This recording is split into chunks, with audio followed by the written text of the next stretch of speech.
Hi everyone and welcome back. Today I'm going to read to you a story called Ghost Boys by Jewell Parker Rhodes. Now this is a new story to me and arrived the other day, and I have never read a story as fast as I read this one. It is phenomenal.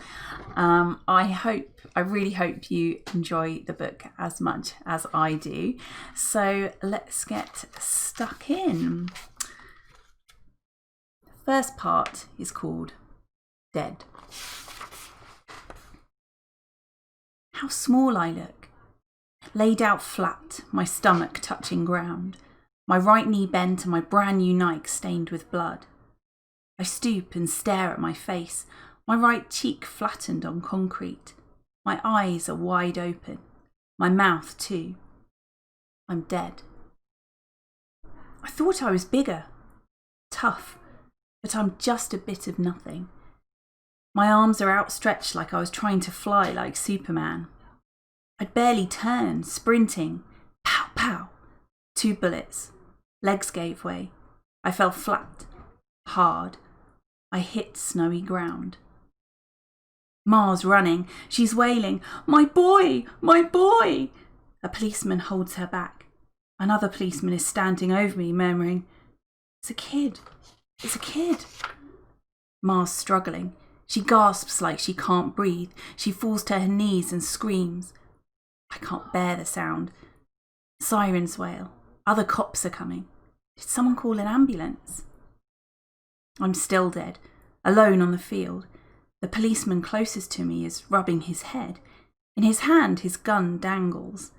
The other policeman is watching Ma like she's going to hurt someone. Then he shouts, "Stay back!"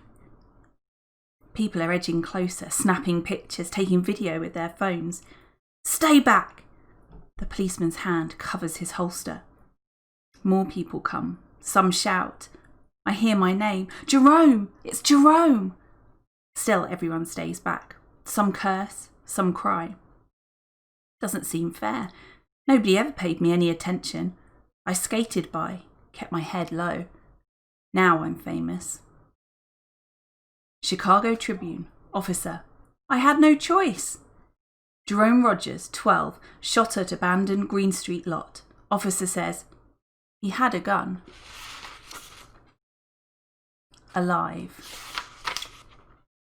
December the 8th, morning. Come straight home. You hear me, Jerome? Come straight home. I will. I always do. Ma leans down, hugs me. Grandma slides another stack of pancakes on my plate. Promise? Promise. Same ritual every day. I stuff a pancake into my mouth. Kim sticks out her tongue. I'm the good kid. Wish I wasn't. I've got troubles, but I don't get in trouble. Big difference. I'm pudgy, easily teased, but when I'm a grown-up, everybody's going to be my friend. I might even be president, like Obama. Kim says she believes me. That's why I put up with her. She can be annoying, asking too many questions, like, what makes a cloud? Why are their shapes different? Telling me Minecraft is stupid. Begging me to help pick out a library book. Hurry up, else you'll be late, says Grandma. She hands Ma a lunch sack. At school, me and Kim get free lunch. Everybody works in our house. Ma is a receptionist at Holiday Inn. Her shift starts at 8 a.m.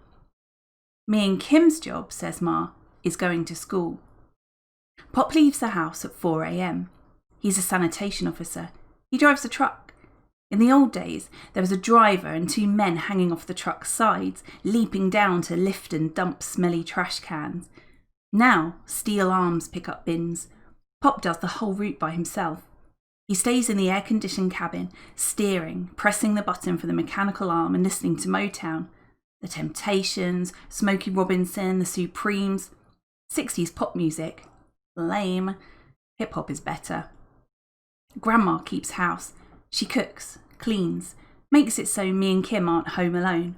Have snacks. Homework help, though I prefer playing video games. After school is troublesome, says Ma. Pushing back my chair, I kiss her. Come straight home, Ma repeats, tucking in her white uniform shirt. Grandma hugs. squeezes me like I'm a balloon. She pecks my cheek. I'm worried about you. Been having bad dreams. Don't worry. That's my other job, comforting Ma and Grandma. Grandma worries the most. She has dreams. Premonitions, she calls them. Worries about bad things happening. I don't know what, where, when or why. Sometimes I dream lightning strikes or earthquakes. Sometimes it's dark clouds mushrooming in the sky. I wake troubled. Remembering her words, I worry. I know Ma will remind her to take her blood pressure pill. Pop worries too, but he usually doesn't say so. Early morning, before he leaves for work, he always stops by my room. Kim's too. He opens the door. There's a shaft of hallway light. I've gotten used to it. Eyes closed, I pretend to be asleep. Pop looks and softly closes the door and goes to work. Jerome? Grandma clasps my shoulder. Tell me 3 good things. I pause. Grandma is truly upset. Half-moon shadows rim her eyes. 3, Jerome, please. 3. Grandma's special number. 3 means all. Optimism, joy, Grandma says every day. Heaven, earth, water. 3 means you're close to the angels. I lick my lip. 1, school is fun. Hold up 2 fingers. I like it when it snows. Then 3, when I'm grown up, I'm going to have a cat. A dog too, but I don't say that. A dog would be 4 good things. Can't ruin the magical 3. Grandma exhales. I've said exactly what she needed to hear. Fine, I've told her. I'm fine. I stuff my books into my bag. I wink, wave bye to Ma. Study hard, she says, both smiling and frowning. She's happy, I comforted Grandma, but unhappy with Grandma's southern ways. Ma wants me and Kim to be educated. She pokes her finger at us when she says, you. You, poke, catered, Jerome. Sometimes the poke hurts a bit, but I get it. Grandma dropped out of elementary school to care for her younger sisters. Ma and Pop finished high school. Me and Kim are supposed to go to college. Kim is by the front door, backpack slung over her shoulder. Kim's nice, but I don't tell her that. She's bony, all elbows and knees. When she's a teenager, I'll be grown. Everybody will worry about her more than me. Ma always says, in this neighbourhood, getting a child to adulthood is perilous. I looked up the word. Perilous. Risky. Dangerous. I pull Kim's braid. Frowning, she swats my hand. Can't be good all the time. Later, I'll take my allowance and buy Kim a book. Something scary, fun. We walk to school, not too fast like we're running, not too slow like we're daring someone to stop us. Our walk has got to be just right. Green Street isn't peaceful. It isn't green either. Just brick houses, some lived in, some abandoned.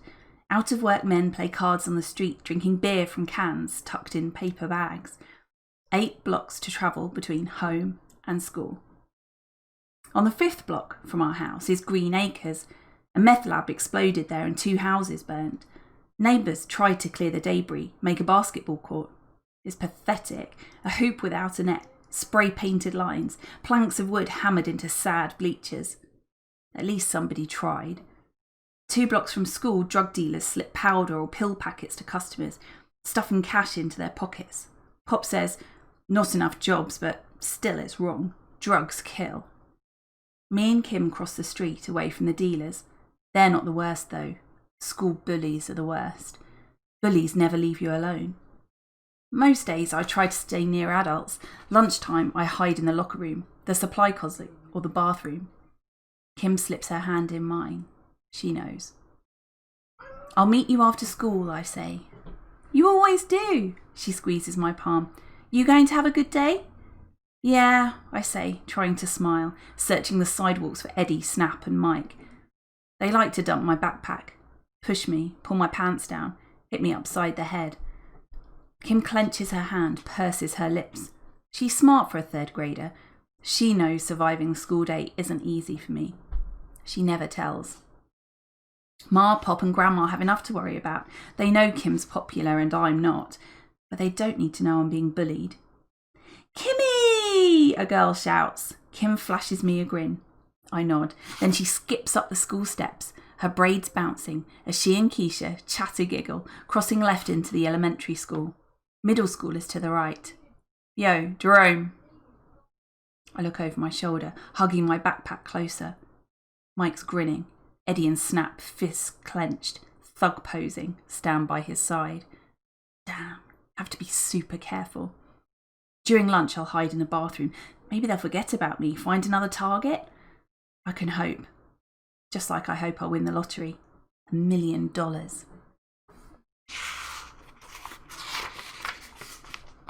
Dead. Ghost. The apartment is packed. Ma's sisters, Uncle Manny, my cousins, Reverend Thornton. The kitchen table is covered with food. My favourites: potato salad, lemon meringue pie, pork chops. If everyone wasn't so sad-faced, I'd swear it was a party. I reach for a cornbread square and my hand passes through it. Weird, but it's okay. I'm not hungry.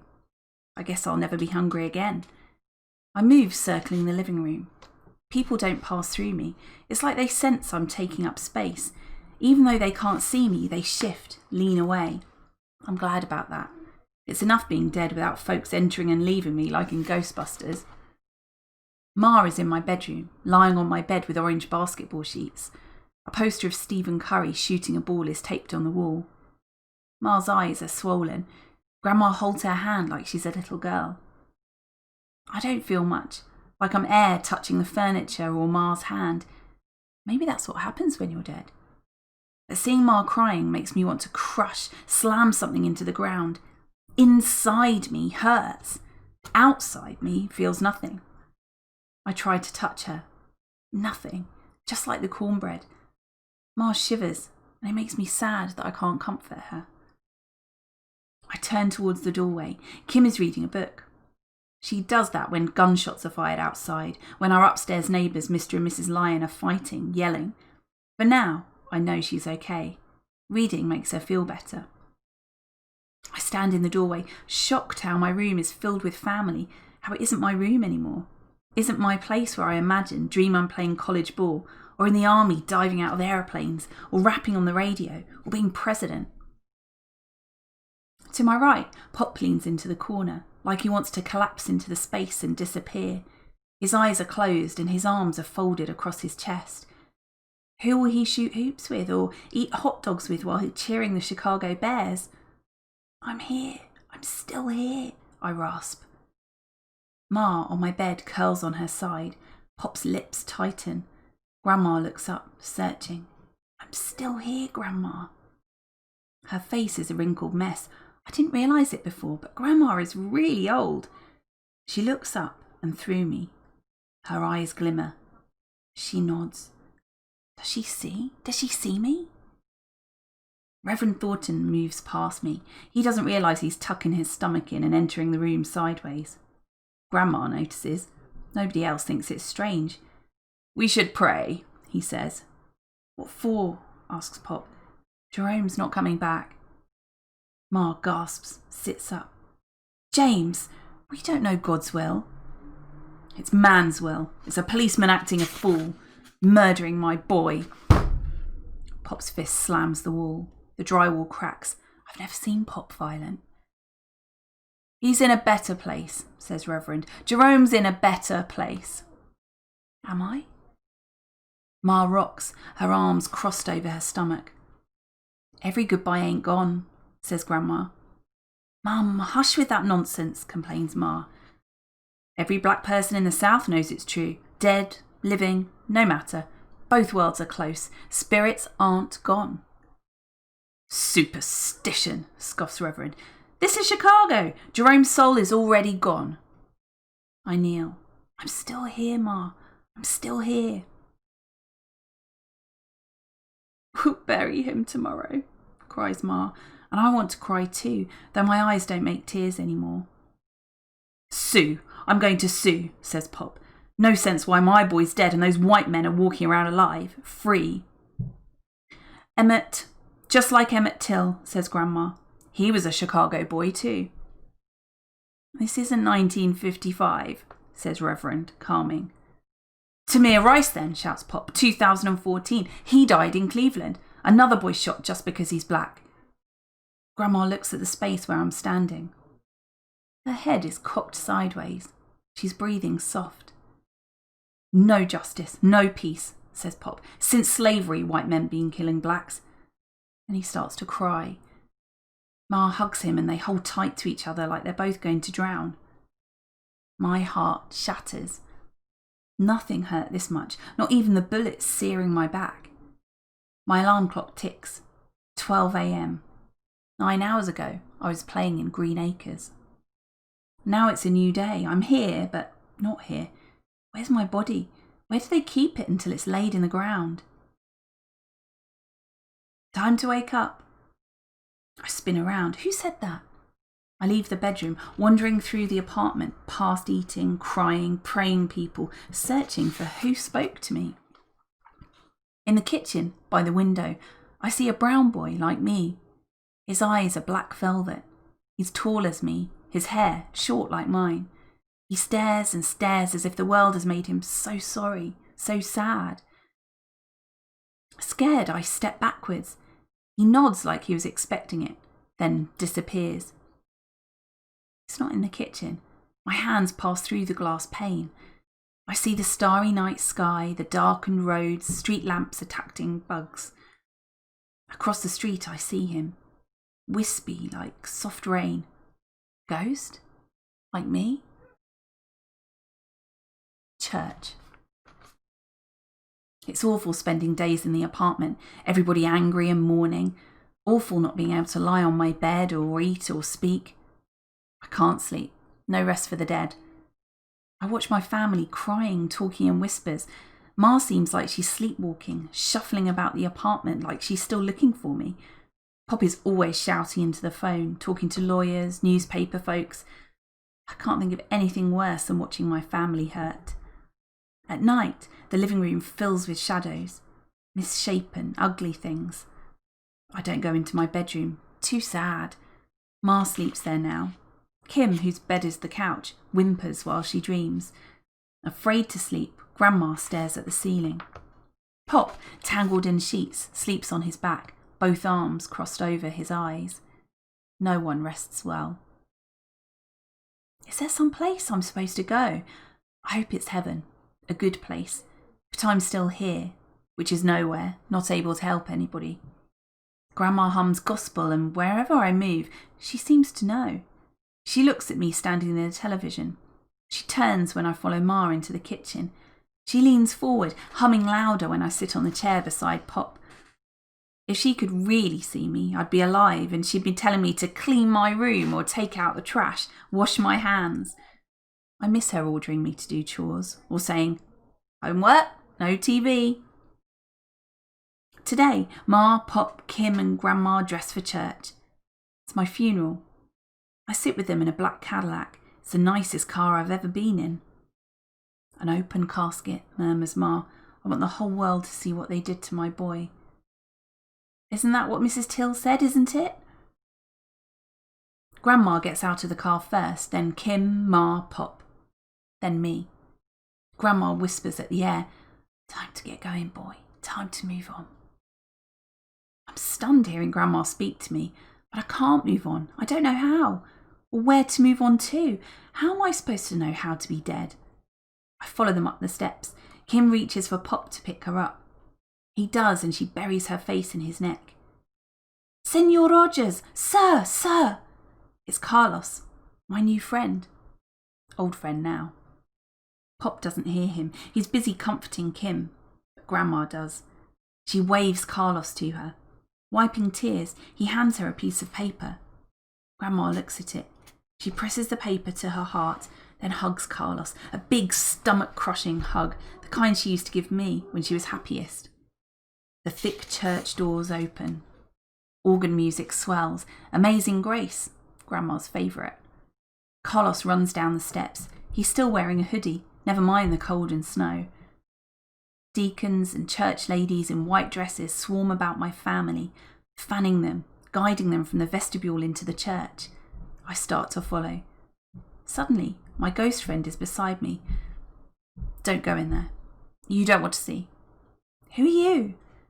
Someone I wish you didn't know. I stare. His skin is paper thin, dull. His shoulders are broad, his cheekbones high. His clothes are funny, old-timey.